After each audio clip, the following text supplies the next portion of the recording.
ഓണം വീട്ടുകാരുടെ കൂടെ ആഘോഷിക്കാമെന്ന് വിചാരിച്ച് വന്നായിരുന്നു ഞങ്ങൾ. പക്ഷേ അന്നും ഞങ്ങൾക്ക് നല്ല വർക്ക് ഉണ്ടായിരുന്നു. ഓണത്തിൻ്റെ അന്നും തലേന്നും തലത്തലേന്നും ആയിട്ടല്ല, വർക്ക് പെൻഡിങ്ങിലുള്ള വർക്കെല്ലാം അഡ്ജസ്റ്റ് ചെയ്ത് എന്തൊക്കെയോ ആക്കി കൂട്ടി വെച്ച് ഞങ്ങൾ ഓണം ആഘോഷിക്കാമെന്ന് വിചാരിച്ചു. കല്യാണം കഴിഞ്ഞിട്ട് ഈ ഓണത്തിന് എനിക്ക് ഏറ്റവും കൂടുതൽ മിസ് ചെയ്തതായിരുന്നു ഈ കാട്ടിൽ പോയുള്ള പൂ പറിക്കൽ. വീട്ടിൽ നിന്ന് ഞാനും അമ്മയും മാത്രമായിരുന്നു എല്ലാ പൂവും പോയി പറിച്ചുകൊണ്ടിരുന്നത്. എൻ്റെ വീട്ടിലൊന്നും ഓണത്തിന് പുറത്തുനിന്ന് കൂടുതലും കാട്ടിലുള്ള പൂവായിരുന്നു യൂസ് ചെയ്തിരുന്നത്. പക്ഷേ വീടും മാറി, രീതിയും മാറി. ഇവർ കൂടുതലും പുറത്തുനിന്നുള്ള പൂക്കൾ മാത്രമേ യൂസ് ചെയ്യാറുള്ളൂ. ഉത്രാടത്തിനും തിരുവോണത്തിനും അധികം പൂവിടേണ്ടി വന്നിട്ടുണ്ട്. ഞങ്ങൾ പുറത്ത് പാളയം മാർക്കറ്റിൽ പോയിട്ട് കുറച്ചധികം പൂക്കളാണ്.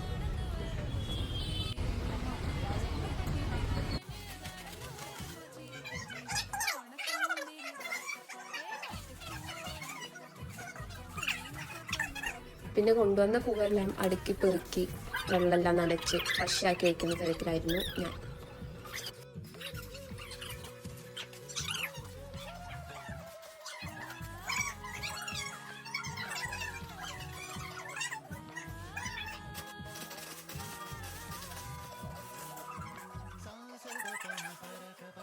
കുറച്ചധികം തന്നെ പൂവുണ്ട്. ഞാനൊരു ഡിസൈൻ മനസ്സിൽ വിചാരിച്ചിരുന്നു. ആ ഡിസൈൻ ഞാൻ കാണിച്ചു കൊടുത്തപ്പോൾ അതിനുള്ള പൂക്കളായിരുന്നു അവിടെ നിന്ന് കിട്ടിയത്. പക്ഷേ ആ ഡിസൈൻ ഒരു 2 വട്ടം ഇടാനുള്ള പൂക്കൾ ഞങ്ങൾ അവിടെ നിന്ന് വാങ്ങിച്ചിരുന്നു. തലേന്ന് ഏറെ വൈകി ഒരു 2 മണിക്കാണ് ഞങ്ങൾ രണ്ടുപേരും കിടന്നത്. കഴിഞ്ഞ ഉത്രാടത്തിന് ആ പൂവെല്ലാം സെറ്റ് ചെയ്ത് ഇടുന്ന തിരക്കിലായിരുന്നു ഞങ്ങൾ 2 പേര് മാത്രമായിരുന്നു പൂവിട്ടിരുന്നത്. ഞാൻ വരച്ചു, നിശേട്ടൻ പൂവെല്ലാം അരിഞ്ഞ് തന്ന് ഞങ്ങൾ 2 പേരിട്ടു. ഇടയ്ക്കൊക്കെ ഇങ്ങനെ അരിഞ്ഞു തരാനും വൃത്തിയാക്കാനും ഒക്കെ അമ്മയും വന്നിരുന്നു. അത് കഴിഞ്ഞ് എല്ലാം സെറ്റായതിന് ശേഷമുള്ള നമ്മുടെ പൂവിതാ. ഇതാണ് ആ പൂവ്. ഗ്രാമീണ വഴികളിലൂടെ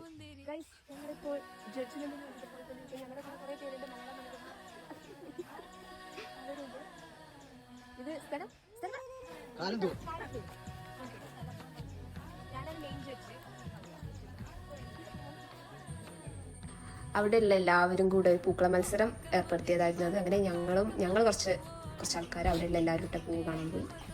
എല്ലാവരും ഇട്ട പൂക്കളും ഒന്നിനൊന്ന് വെച്ചായതുകൊണ്ട് തന്നെ ഏതാണ് ഏറ്റവും കൂടുതൽ ഭംഗിയെന്ന് കണ്ടുപിടിക്കാൻ വളരെ റിസ്ക്കായിരുന്നു. എല്ലാ കോളേജ് സ്റ്റുഡൻസും സ്കൂൾ സ്റ്റുഡൻസും എല്ലാവരും ഓണപ്പൂക്കള മത്സരവും ഓണം സെലിബ്രേഷനൊക്കെ ഇടുമ്പോൾ ഞങ്ങൾ 2 പേരും നോക്കുന്നു പറഞ്ഞു നമുക്ക് ഇപ്രാവശ്യം ഇതൊന്നുമില്ല. അങ്ങനെ ഞങ്ങൾ പറഞ്ഞ് എല്ലാവരും കൂടെ തീരുമാനിച്ചുണ്ടാക്കിയൊരു പൂക്കള മത്സരമായിരുന്നത്. ഇപ്രാവശ്യം സ്റ്റാർട്ടിങ് ആയതുകൊണ്ട് പൂക്കള മത്സരവും, അടുത്ത പ്രാവശ്യം കുറച്ചധികം പ്രോഗ്രാംസും സെറ്റാക്കാമെന്നാണ് അവിടെയുള്ള ആൾക്കാർ വന്നിരിക്കുന്നത്. പിന്നെ ഓണമല്ലേ, പൂമ്പാറ്റിയും പൂക്കളയും ഒക്കെ കുറച്ചധികം എടുത്ത് ഞങ്ങൾ വീണ്ടും യാത്ര തുടർന്നു അടുത്ത അത്തപ്പൂവിലേക്ക്. അങ്ങനെ എല്ലാവരുടെ പൂക്കളും കണ്ട് അവിടെ നിന്ന് തന്ന സ്വീറ്റ്സും വാങ്ങി ഞങ്ങൾ ലാസ്റ്റ് മിനിറ്റ് ഷോപ്പിങ്ങിന് വേണ്ടിയിട്ട് കോഴിക്കോട് ടൗണിലോട്ട് പോയി എല്ലാ സാധനങ്ങളും വാങ്ങി. പിറ്റേ ദിവസം തിരുവോണം. തലേന്ന് ഉത്രാടത്തിന് ഇട്ട പൂവ് കളയാനുള്ള മനസ്സില്ലാത്തതുകൊണ്ട് ഞങ്ങൾ ആ പൂവ് അവിടെ തന്നെ വെച്ച് അടുത്തൊരു തിരുവോണ പൂവ് വീണ്ടും ഒരുക്കി.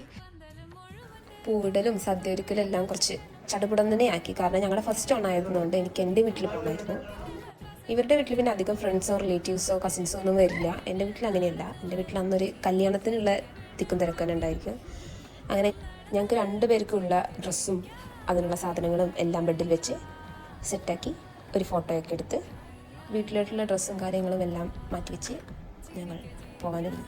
ഇതിനൊരു standard get ready with me എന്നൊന്നും പറയില്ല. പക്ഷെ എൻ്റേതായിട്ടുള്ളൊരു ഗെറ്റ് റെഡി വിത്ത് മീ ഇത് ഞാൻ എൻ്റെ റീൽസായിട്ടും യൂട്യൂബിൽ ഷോർട്സ് ആയിട്ടും വേറെ അപ്ലോഡ് ചെയ്തിട്ടുണ്ട്. അങ്ങനെ നീണ്ടൊരു കാത്തിരിപ്പിന് ശേഷം ഞാൻ എൻ്റെ വീട്ടിലെത്തി ഗൈസ്. ഞങ്ങൾ എത്തിയപ്പോഴേക്കും ഒരു 4 മണി 4:30 ആയിരുന്നു. അതുകൊണ്ട് എല്ലാവരും പോയിരുന്നു അവിടെ. പിന്നെ സ്വന്തം വീടെത്തി കഴിഞ്ഞാൽ പിന്നെ ഞാനേ അല്ല, എൻ്റെ തനി സ്വരൂപം അപ്പോഴാണ് ഞാൻ എല്ലാവരുടെ അടുത്തും പുറത്തെടുക്കാറ്. അങ്ങനെ ഞങ്ങൾ എല്ലാവർക്കും വാങ്ങിയ സാരിയും മുണ്ടും ഷർട്ടും എല്ലാം എല്ലാവർക്കും കൊടുക്കുന്ന തിരക്കാണിപ്പോൾ. വീട്ടിൽ എൻ്റെ ചേച്ചിയും ചെറിയ അനിയനും ഇല്ല. ചേച്ചി പുറത്താണ്. ചെറിയ അനിയൻ അപ്പോൾ ഞങ്ങൾ എത്തുന്ന സമയത്ത് വേറെ എങ്ങോട്ടോ പോയതായിരുന്നു. അങ്ങനെ അവർക്കൊക്കെ ഉള്ള ഡ്രസ്സൊക്കെ നോക്കി വയ്ക്കുന്ന തിരക്കൊക്കെ ആയിരുന്നു. അപ്പോൾ അങ്ങനെ ഞങ്ങളുടെ കൊടുക്കൽ കഴിഞ്ഞു. ഇനി ചെക്കൻമുട്ടകൾക്കുള്ള വിതരണം. തന്ന സാധനങ്ങളെല്ലാം പൊതി അഴിച്ച് നോക്കി എല്ലാം മാറ്റി മാറ്റി വെച്ച് ഫോട്ടോഷൂട്ടിന് വേണ്ടിയിട്ട് ഞങ്ങൾ ഇറങ്ങി. അങ്ങനെ പോയി എടുക്കാൻ പറ്റിയൊരു സ്ഥലം ഞങ്ങളുടെ ഇവിടെ അധികമല്ല. അതുകൊണ്ട് തന്നെ ഞങ്ങൾ കിട്ടിയ സ്ഥലത്ത് വെച്ച് അഡ്ജസ്റ്റ് ചെയ്തു. ഫോട്ടോ എടുത്ത് കഴിഞ്ഞപ്പോൾ എല്ലാം ഷാഡോ നിറഞ്ഞ ഫോട്ടോസായിരുന്നു.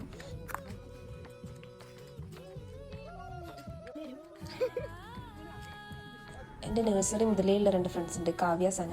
ഇവർ ഞാൻ കോളേജിൽ നിന്ന് ലീവിന് വരുമ്പോഴും കല്യാണം കഴിഞ്ഞ് 2 ദിവസം വിരുന്ന് നിൽക്കാൻ വരുമ്പോഴും എല്ലാം വരുന്നതിൻ്റെ ബെസ്റ്റ് ആൻഡ് ഓൾവേസ് ഉള്ള ഫ്രണ്ട്സാണ് ഇവർ. ഇവരുണ്ടായിരുന്നു അവിടെ. ഞാൻ വരുന്നത് അറിഞ്ഞപ്പോൾ അവരവരുടെ വീട്ടിൽ നിന്ന് ഞങ്ങളെ കാണാനും അമ്മയുടെ പായസം കുടിക്കാനും എല്ലാത്തിനും വേണ്ടിയിട്ട് വന്നത്. ഞങ്ങളുടെ പോസ്റ്റിങ്ങിന് വേണ്ടിയിട്ടുള്ള കച്ചറകൾ.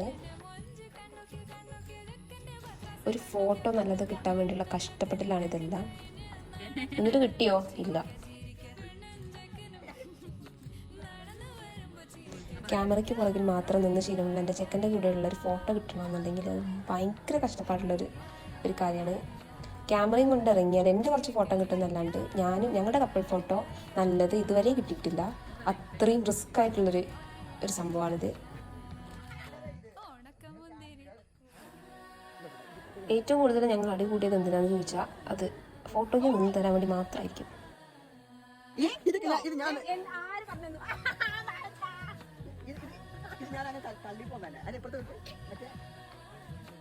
അങ്ങനെ ഞങ്ങൾ 2 പേരുടെ ഫോട്ടോ കിട്ടില്ല എന്ന് കണ്ടപ്പോൾ ബാക്കിയുള്ളവരോട് നിൽക്കാൻ പറഞ്ഞു. ഇതാണ് കാവ്യ. ഇതാണ് ഞങ്ങൾ 3 പേരും അടങ്ങുന്ന മൂവർ സംഘം. Kavya KV, Sana, Akshaya Manoj. This is Nitish KR. ഒരു ഫോട്ടോ കിട്ടാനുള്ള കഷ്ടപ്പെടലാണ് ഇതെല്ലാം. പലപ്പോഴും ഫോട്ടോ കിട്ടില്ല എന്നുള്ള 100% ഉറപ്പുകൊണ്ടാണ് ഞാൻ ബാക്കിൽ നിന്നും സൈഡിൽ നിന്നും ഒക്കെ ആയിട്ട് വീഡിയോസും ഷോർട്സും ഒക്കെ ആക്കിയിട്ട് ഓരോ വീഡിയോസ് ആക്കി ഉണ്ടാക്കി ഇൻസ്റ്റാഗ്രാമിൽ ഇടാറുണ്ട്. അതെനിക്ക് ഫോട്ടോ കിട്ടാറില്ല ഗൈസ്, കിട്ടാറില്ല. അങ്ങനെ ഒരുവിധം കുറച്ച് ഫോട്ടോസൊക്കെ കിട്ടി. കാവ്യം സനയും തിരിച്ച് വീട്ടിലോട്ട് പോയി. ഞങ്ങൾ വീട്ടിലെ സദ്യയൊക്കെ കഴിച്ച് അമ്മയുടെ വീട്ടിലേക്ക് പോയി.